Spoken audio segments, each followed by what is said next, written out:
Abdul Kadir Hatpada Chennaba Cheirak Piyu haina All Manipur Maitai Pangal Development Organization Ammdo Headquarters na Thadorakpa Cherolamana Fongdorakli. Haukiba Jungi Tang Taradagi Thiba Khangdana Lairakiba Miyamga Mimanadraba Chesam Abdul Kadir Apokpa Chesam Abdul Jalil Paubitek Awang Laikai Wangai Police Station gi Manung Channa Laiba Miyoi Asibu Menung Sikhangdana Hatoklaba Matungda Samurau Naurem gi Turel Mapanda Fumzillaga Thamlamba Asibu All Manipur Maitai Pangal Development Organization Ammdo Headquarters ki Joint Secretary FM Nasir Ahmed na Thadorakpa Cherolamana Yamna Akanma Mawangda Yaningdaba Fongdorakli.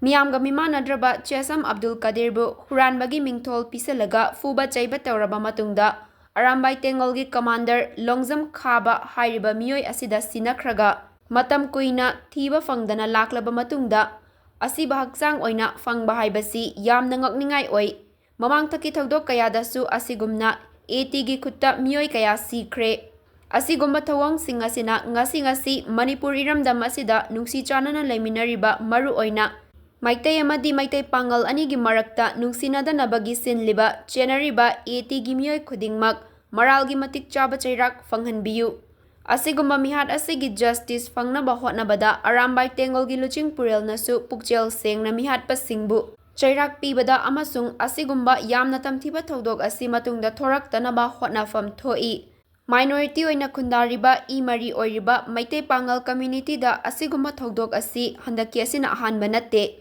Mamang Taktasu Kaya Ama Yaukre Asigumba Thawong Asi Hanjil Tauduna Maitai Pangalbu Loishan ge Haibagi Thawong Arambai Tengol da Leibra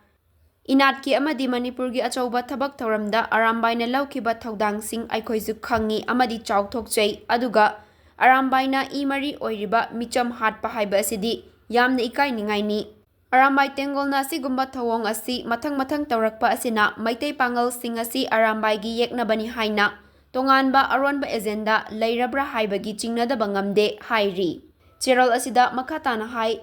Amaromda Asigumba Yamna Tamthiraba Thodok Asibu Athubada Mara Leiba Khudingmakpu Legal gi Cheirak Fanghannabagidamakta Mari Lainaba Authority na Supukchel Sengna Transparent Laina Thabak Taubiyu Chesam Abdul Kadir gi Misigi Matangda Semkiba GAC na Changsilakpa Khongjang amadi Thabak Thauram Khudingmakta All Manipur Maitai Pangal Development Organization Ammdo Headquarters na Saugatkani Loinana Laihoriba Imung Manunggi Miyoi Singi Awabadasu Matam Chuppada Saruk Yazari Haina Fongdorakli